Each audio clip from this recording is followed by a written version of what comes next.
What is up, guys? Tyson Dela Cruz here. Thank you so much for rocking with me. Trump has his first interview after the second assassination attempt on his life on X Spaces. And you guys, it is incredible the resilience that this man has. Shout out to everybody watching. Drop your comments down below. Smash the like button. And let's jump into it. Checking that we're unmuted again. And we're good to go. Can you guys hear it okay? Good evening, everyone. Before we begin, I want to address yesterday's awful events. It is a huge relief to us all that nobody was hurt. And I think that many in the crypto community will agree with me when I say that we're here with you, Mr. President, during these trying times. Your unwavering support for our community has not gone unnoticed, and we're immensely grateful for it. And really, the fact that after all of this, you've chosen to proceed with this interview blows my mind. It speaks volume, Mr. President, and thank you for being here tonight. Well, thank you very much, and I appreciate the remarks. It was quite something, but it worked out well, and Secret Service did an excellent job.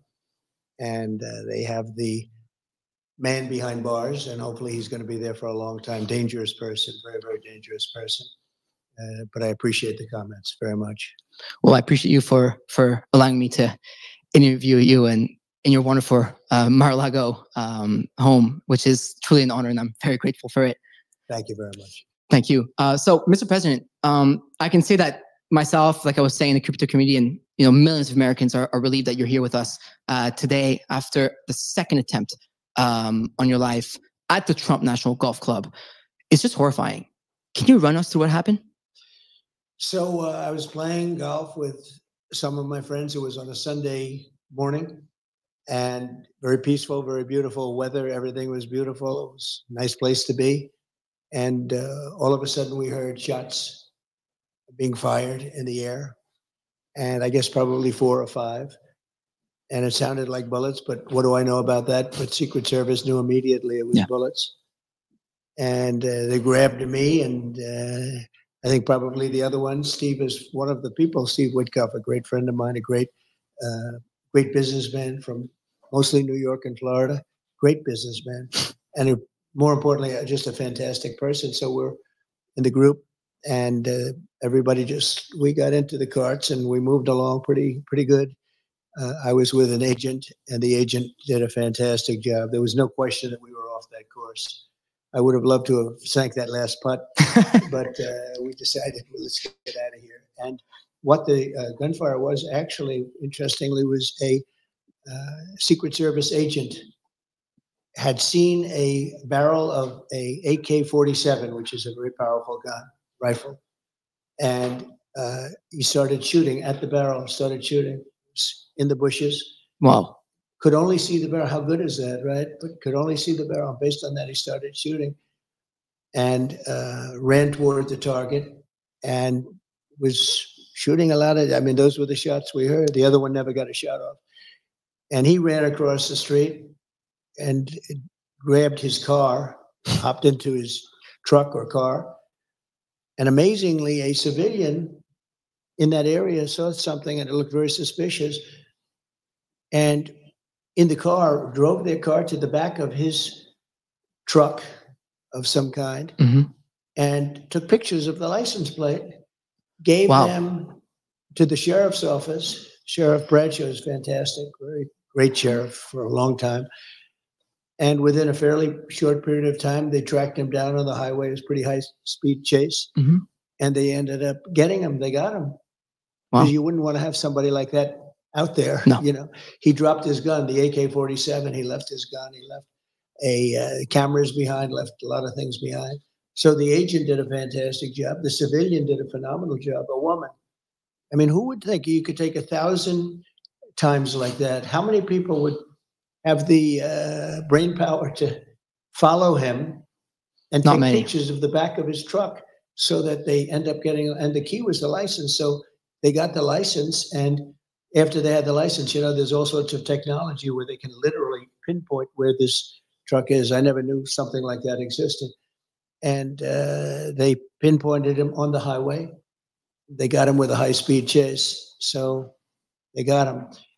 it was amazing. So Secret Service did a great job. And I think I can say honestly, the sheriff's office, law enforcement, everybody really did a great job. Incredible. Very happy about that. That's incredible to hear. Thank you. And backup question to that second fold is, this was the second attempt in your life in under 2 months. What do you make of that? Well, there's a lot of rhetoric going on. Right. A lot of people think that the Democrats, when they talk about threat to democracy and all of this, and it seems that both of these people were radical lefts. The first one, they should learn more about. They have apps that they haven't opened yet, which is pretty strange. Right. And the father went out and got the biggest lawyer in the state of Pennsylvania, which is pretty strange, about the father of the shooter we're talking about in Butler, the first one. And that's pretty strange. There are a couple of pretty strange things going on there. I can say this, the Secret Service was very brave in the sense that bullets were flying, and when I went down, I purposely went down. I saw what was happening, and people are probably screaming. I'm not sure if I recognize that, but I went down, and Secret Service, they were right there with bullets flying right at them, and they weren't hit, but 3 other people were, Corey, a firefighter, and 2 other gentlemen who they thought died. And actually the doctors in Butler were unbelievable. They saved their lives. And we've actually raised a lot of money for the families and family of Corey and the 2 gentlemen. And they both lived. They thought they were dead. The first thing I asked when I came up, I said, how many people are dead? Because we had a massive crowd. And with all those bullets flying, so 3 got hit. But there was a great display of bravery. I mean, it was incredible. Normally, the crowd experts will tell you when they hear bullets, and we heard a lot of bullets going off. Right. A crowd this was a massive crowd. You couldn't even see the end of it in a big field. And that the crowd always runs. They call it a stampede, like cattle. I mean, they stampede, and a lot of people get killed when they stampede. But they hear bullets, but nobody ran. They all stayed. Tens of thousands of people. Nobody ran. In fact, you can see it in the small group behind me. There was a group of probably a couple of hundred people behind me, and nobody ran. In fact, they're standing up. Some of them are standing up looking for the shooter. The other one has to get credit to local law enforcement. There's a gentleman that shimmied up to the roof, saw the man with a gun, and probably made him go faster than he would normally go. And so he didn't exactly hit the target the way he wanted. There's something going on. I mean, perhaps it's God wanting me to be president to save this country. Nobody knows, but when I made the right turn, it's very unusual because the people weren't on the right. The people were standing out in front of me. When I turned my head at an exact 90-degree angle, the bullet came zooming by and clipped my ear. And the reason so much blood, they told me at the hospital, I said, why so much? The ear is the bloodiest part of the body because of cartilage. He was giving me a whole description. I said, you don't have to tell me, but it was a mess. But amazing bravery shown, amazing talent, like the doctor saving the two men that were hit. They were hit really badly. I won't tell you exactly what happened. They were hit badly. And they both lived. Corey didn't make it. Corey was in bad shape. We had a person from the National Guard about 10 seats over from Corey run to his aid, and he was hitting the head, with all of that, was giving him mouth-to-mouth resuscitation because he was still alive. Wow. And people couldn't believe it. They thought it was such an incredible act. Who would do it? It would, just an amazing thing. And we're going to take care of him too, because just the fact that he could do it, and some other people. So it was amazing bravery. And there was a mistake made, a bad mistake. That one building was unmanned on top. Very. And that was a mistake. There's nothing you can say about it. But that was some crazy day. And then yesterday you had another one with a different result. Actually, much better result, because we lost Corey, and two gentlemen were very badly hurt, but they're in pretty good shape now. Right. A lot of talent. Those local doctors up there had tremendous talent. Love to hear that. Well, this is more of a personal question. Okay. Just turned 30 last week. We were just chit-chatting outside the room here. Young entrepreneur, son, aspiring father one day. Mm-hmm. With all of your success, you have a wonderful family a couple of your sons are actually looking at us right now. You have a wonderful business for yourself, a wonderful life for yourself. You know, you could be on the golf course without worrying about gunmen coming at you. But after multiple attempts at your life, you're still here. You've already been president of the United States of America once. You're about to be president of the United States of America again. I hope so. We hope so. Why do you do this? What motivates you? So we have a country that's in trouble, a country that I love. I love the people of this country, people like Corey, who were just this massive Trump fan and he got hit. But people like that, they're in love with the country and they hate seeing what's happened to the country when you have 21 million people pouring in from all countries all over the world, from prisons and jails, from mental institutions and insane asylums. Insane asylums, and you know, they are different. Even prisons and jails, they are different. One's a little more severe than the next. They're coming in as terrorists, and they're coming into our country at levels that nobody's ever seen, and they're taking over our towns, and they're taking over small cities and big cities. I mean, look at New York, look at Chicago, look at LA. Tens of thousands of these people, and they're rough people in many cases. I mean, they are rough, tough people. Venezuela gangs. If you look at Aurora in Colorado, you have a governor that doesn't know what he's doing. He's petrified to be there. He doesn't know what to say. I mean, they're literally taking over real estate. They're becoming real estate developers in a much different way, right? They're taking over buildings. Everyone's afraid of them.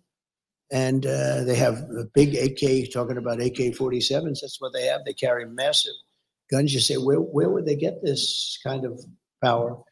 And they're vicious people. They're gang members from Venezuela, largely, and known as being one of the roughest gangs anywhere in the world. You have MS-13, which is a bad gang, and you have these guys.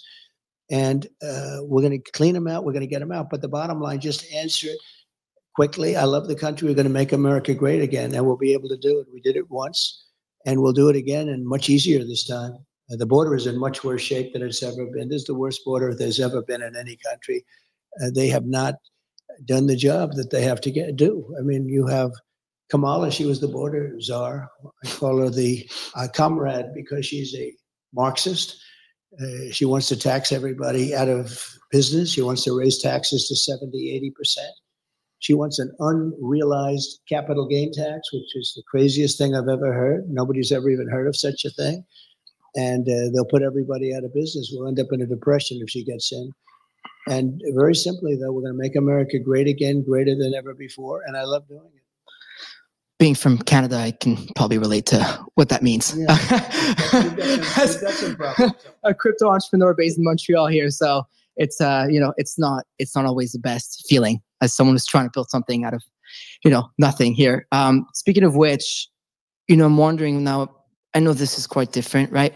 But I know many people in crypto feel this way as we're trying to change the financial system. Quite literally, we're trying to change things and make a difference, but it always feels like there's some sort of a force against us. In your case, do you feel similarly that there's a force out there to get you? Well, you have a radical left force, and we have forces, I say that we have a lot of evil in the world. The world is a nasty place, and you can see that with some of the things that have happened. We've been treated, I think, very unfairly, but I've done so well. It's an amazing country in some ways, but we have evil forces. You have the outside forces with the enemies, and you call them Russia, China, various places. I don't know that they're enemies. I think we'll get along great with China. I think we'll get along great with Russia. I want to get Russia to settle up with Ukraine and stop this. Millions of people being killed, far greater than the number you read about. But I want to get that done before I even take office. I want to get that done as president-elect because it has to be solved. Too many people dying. Too many cities are just in rubble right now. You look at the culture is just being destroyed. Mm-hmm. We got to get that done, and I'll get it done. There wouldn't have been an October 7th. There wouldn't have been Russia attacking Ukraine. There wouldn't be inflation. All this inflation, which has hurt people so badly. You wouldn't have had that horrible type of withdrawal. We were getting out of Afghanistan, but with dignity and strength. That was the most embarrassing moment in the history of our country. And frankly, Russia would have never gone into Ukraine if it weren't for that. They looked at that and they said, this country is no longer run by Trump. This country is run by stupid people. And we have a great military. You know, I took out ISIS in 4 weeks, and everyone said it was going to take 4 or 5 years. I took them out in 4. Our military is great, but you have to have the right leadership running it. So the bottom line is that it can be nasty, but it's only going to get worse. If I don't win, it's only going to get worse. It's going to get really bad. We'll end up being Venezuela on steroids. We'll end up in 1929 type depressions. And we have to make sure that this person doesn't get in. This is far worse than Biden. You know, that was if you think of it, that was an overthrow of a president. He won. He had 14 million votes. He had no votes. Crazy Nancy Pelosi walked in, and some of the others, and they say, "We want you out." He said, "I'm not going to get out. I want to run." I was leading him by a lot after the debate, but still he had the right to run. And they literally, it was a coup in the truest sense. This was the first coup of an American president. And I think it's, you know, look, I don't say fair or not fair. He was very nice today. He called up to make sure I was okay, to make sure that, you know, do I have any suggestions or anything? Mm-hmm. We do need more people on my detail because we have 50, 60,000 people showing up to events, and right. You know, other people don't have that. But he couldn't have been nicer. But I thought he was treated really unfairly. He went through a primary system, he won, and then they threw him overboard. And she got no votes. You know, she got no votes. But she'd be very bad for the country. We have to save our country. We can't play games, or we can't have a Marxist communist president, because that's not what it's all about. So we're going to do it, and we're going to make our country greater than ever before. And you're going to be happy, and you're going to love your crypto. And as long as you have crypto, you're happy. So I know Absolutely. What makes you happy. Nothing else but crypto. Yeah, I mean, you know, when the Twitter Spaces was officially announced and that you put the tweet out, a lot of people were like, "Well, who's this Farouk guy?" And obviously, you know, a lot of people started digging into this Farouk guy, and you know, the main reply that was that I'm just this crypto bro. But you know what, Mr. President, I am a proud crypto bro. You know, and it seems like you're starting to become one of us, if not already. I know for a fact that your children are quite involved in the space. I mean, we have Baron, Don Jr., and Eric on the Twitter Spaces right now. Eric and Don Jr. here, who will be joining us a little later on this programming. But you know, get into crypto now, because I already see the people on Twitter Spaces really eager to hear you talk about this. You know, at the recent Bitcoin conference, you mentioned that, and I quote, "America should be the crypto capital of the world." Yeah. That was a big statement, and I believe the correct one. So why is it not right now? Well, I think it will be right now. Right now, you have a very hostile SEC. I guess you'd have to say, I don't know, when you say administration, do you call it Biden or do you call it Harris? Nobody really knows what to call it, but maybe we'll say a combination of both. But they've been very hostile toward crypto, toward all of it, and extremely hostile, like nobody can believe. Nobody even understands why. My attitude is different. If we don't do it, China's going to do it. China's doing it anyway. They are. But if we don't do it, we're not going to be the biggest, and we have to be the biggest and the best. And you know, when you look at values, and when you add it all up, the value of this whole thing is bigger than they were showing me. The top 20 corporations and all of this, the numbers are just gigantic. It suffers from some credibility lapses. I mean, some things were done or not done, but it's very young and very growing. And if we don't do it, China's going to do it. If we don't do it, other countries are going to do it. A lot of countries would like to be in a position. We have the advantage because it's us. But you have a big advantage because it's me, because I do believe in it. I also know a lot of friends that are really into it. And my kids, I mean, Baron knows so much about this. Right. Eric, and Baron's a young guy, but he knows it. He talks about his wallet. He's got 4 wallets or something. And I'm saying, what is a wallet? Explain this to me. But he knows this stuff inside out. And Eric and Don know it so well. They do. It's almost like younger people know it a lot better than older people. But I have a lot of respect for them. They've shown great judgment, all of them. And I think you're onto something. You're onto it a lot sooner than most people. You know, it's sort of like it's a fledgling business, and yet it's a massive business, but it has a chance to really be something special. And when I do things, I notice a lot of crypto comes in. People pay with crypto. Oh, yeah. And you didn't see that even. So I think it's really, it's big, and yet it's a fledgling compared to what it will be. And I love that you were mentioning your children and how Barron is using his wallet. Similar to me, I'm trying to teach my mother how to use it. I send her one ETH every Christmas, one ETH every birthday, and same for my little Zoomer brother who probably isn't a Barron's age category. So, has learning about crypto from your children had an impact on you?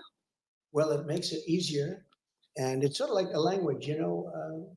I have a beautiful granddaughter, Ivanka's daughter, and she is Arabella. She speaks perfect Chinese. Wow. And their other two children, two great young boys, they speak perfect Chinese. They learned it when they were 2 and 3 and 4 from a nanny who was Chinese. That's impressive. And she was from China. And she would teach Arabella. When President Xi was here, President Xi couldn't believe it. She walked up to him and had a perfect conversation. And I said, so how did she do? He said, as good as any 10-year-old girl in Beijing. I remember that saying. I mean, she speaks it perfectly, but she learned it at a very young age. Wow. If you're going to learn, if it's China or Japan or any language, right, it's not that easy to do. No. But as a child, it's almost like a natural. So it's a little bit like that, I think, with crypto. Now, I think crypto is a lot easier, right, if you want to know that. But there is a learning curve. And yeah, my kids really understood it, and they understood it pretty much right at the beginning. Yeah, we were chatting with Eric in the back, and I was like, "Whoa, okay, this is really awesome." He knows. Yeah. Oh, we're about to hear all about your son's crypto endeavors and how much they know about it, which is really cool. I just came back from Asia. I was at the Korea Blockchain Week and WebEx in Japan, and over there, at the moment, everybody's in Singapore tuning live to listen to us live on Spaces for Token 2049. What's impressive in the East is that crypto is not the future; it's the present. Whereas when I come here in Canada and North, it feels like I'm being taken aback. So the question I have for you, following up on what I was asking earlier, is why is it so important for America to lead in cryptocurrency adoption and innovation? Well, it's crypto, it's AI, it's so many other things.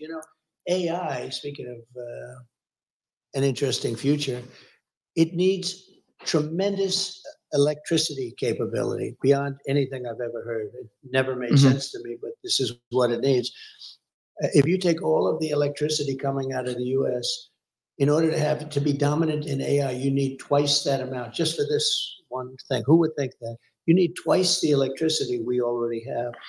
And you got to get started. I mean, you have to be, if you're the US, you have to get started. Right. You don't want to be left in the dust. And China's already building electric plants, and they want to build them for the AI, and it's very important. But you need tremendous electric, and in this country, because of our strong environmental impact statement problems that we have, China doesn't have those problems. They don't do them. They just build. They said, build over here, build over there. With us, you have to go through years. But I'll make it possible to create tremendous amounts of electricity very rapidly. But people don't know that. People don't know that you need double the electricity of what we already have. So you want to get in, whether it's crypto or AI or other things that are coming along, and it's part of the game. We want to have a great country. We want to stay at the top.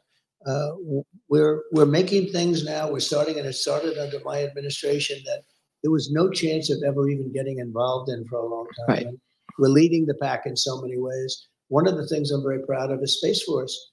We were getting lapped in space by China and by Russia. And now we are the leader in space. And I have to tell you, Elon is doing a fantastic job. He's my friend. He endorsed me for president, so strongly. It was incredible. But he is doing an amazing job with respect to space. When you look up, I think somebody said he sends 90% of the rockets sent up throughout the world are his. Wow. And you got to hand it to him. He's something. He definitely is. Wish he was here, but at least we're using his.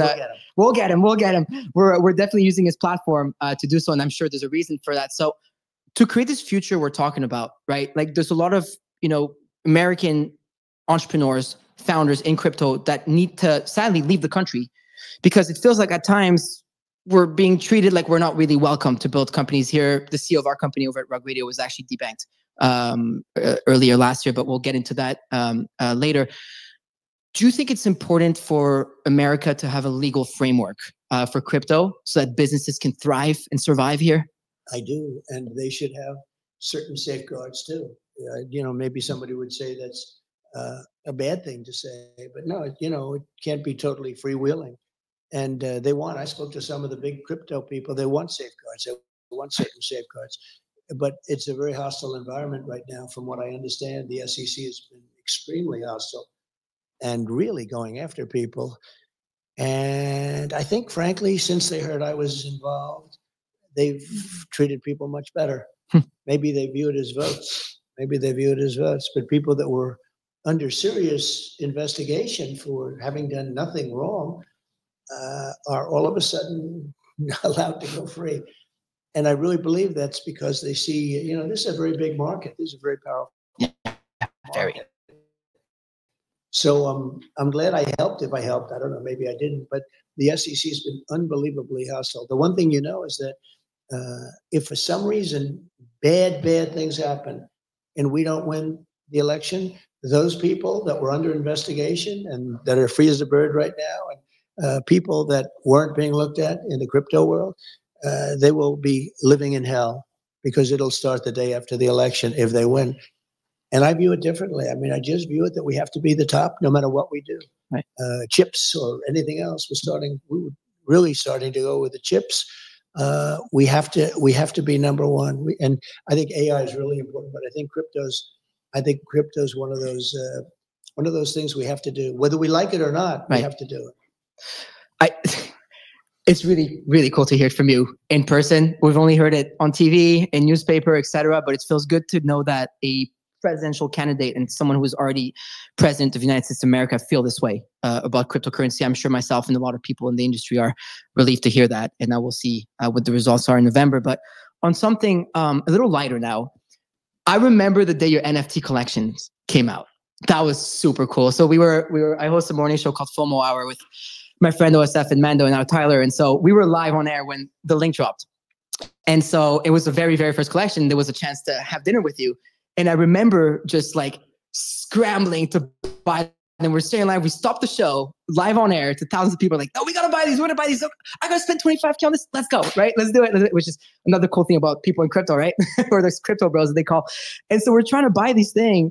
And it was just so electric and crazy that we actually failed. But hey, I guess that's a good thing because the collection, ended up selling out. And then you ended up doing, I believe, you ended up doing that 3 times over. Can you tell us more about the success that you have had with NFTs, but also like, did that surprise you? Well, I got in very late and NFT was considered cold. I mean, to be honest, it was a cold industry. It had its day a few years before, as you probably know. But when I did it, I said, what do we have to do with anything else? And it's playing cards and some beautiful artwork, and other things. And we went out with 45,000 NFTs, and it was amazing. We thought it would take 6 months, maybe a year to sell. It sold out. I don't want to get myself in trouble by saying exactly the first day, but pretty close to it. It was like almost immediately. It was quick. Yeah. Like we failed every transaction. Right. Almost immediately. And then we did a second one likewise. And then we did a third one. And then we just did a fourth one. And I asked the people from the first 3, I said, well, do you want to have us do? Because, they have they have very big pride to start off with. But I said, are you going to, if we do a fourth one, does that affect you and the ones you already own? Because some people bought a lot of them. Some people bought one. And they're all very happy, really happy. I said, does it affect you? And everybody, it was like sort of a phone poll, just like, and everybody wanted the fourth one, which surprised me because you would think they wouldn't want the fourth one because maybe it waters down their own pieces that they have. And they did. They wanted it, and they wanted it badly. So we did a fourth and just did it recently. And I think it's just about gone. It's amazing. And one of the things I know, the crypto played a big role because they paid. Yeah. It wasn't like we're not getting checks with dollars. We're getting crypto. It's instant. Instantly. Yeah. It's been, and that taught me a little bit about what you love. It taught me something that was incredible. We did the NFTs. It was so cool. People said, don't do it. Don't do it. You're not going to. I'm sure. And we did it and it sold. Literally, we had anywhere from 6 months to a year. And I think we did it in a day or something. So it was that. Right? It was quick. Yeah. It was quick. And you know what? It was fun. It was That's fun. what it was. It is fun. It was a lot of fun. So I'm aware that you probably have a million things to get to. So I kind of want to finish off with a couple more questions for you, Mr. President. So first and foremost, were the NFTs a big part of the story, of your story, of how you came to see the value in digital assets? A little bit, because so many people paid this way. If they didn't, if they would have been paying in dollars, I would have said, that's standard. I would have assumed. And I was blown away. I wasn't overly interested in it, to be honest, but I did ask, like, what percentage was taken between Bitcoin and all of the other things, but through crypto, and it was a massive majority, and I was a little surprised by that. And that was a while ago now, and it opened my eyes. But I think my children opened my eyes more than anything else. Wow. And plus, I have a friend on my right who's a very smart guy, and he's not quite as young as his fantastic son, who we were dealing with, Alex, and all of them. But he knows a lot about this stuff for a man of his age. He's still pretty young, but for a man of his age, Steve Witkoff knows a lot about this. He definitely does. And he's sitting on your right. We're about to get to Steve Witkoff. And for everybody in the audience right now, if you're listening to us live, hang tight. I have one more question for Mr. President. And then we're going to be joined by Don Jr., Eric Trump, and the World Liberty Financial teams, and Corey and everybody, the advisors around it. So we have quite the programming for you. But Mr. President, one last question that you may or may not have answered with your last answer here is, so if there was one thing that got you to see crypto differently, what was it? If it was what? One thing that got you to see crypto differently. What was it? Well, maybe the NFTs. You sort of brought that up, because I was surprised again at the percentage of them that were sold through that form. You could do a new form of currency. You could call it anything you want, but that was. I think it was also the level of enthusiasm that my young sons have for this. Pretty young guys. I mean, one's extremely young and two are pretty young, right? But the level of enthusiasm they have for crypto. Yeah. And also, just to add a third element, I have a lot of friends, very smart people, and they're believers. So it means something to me.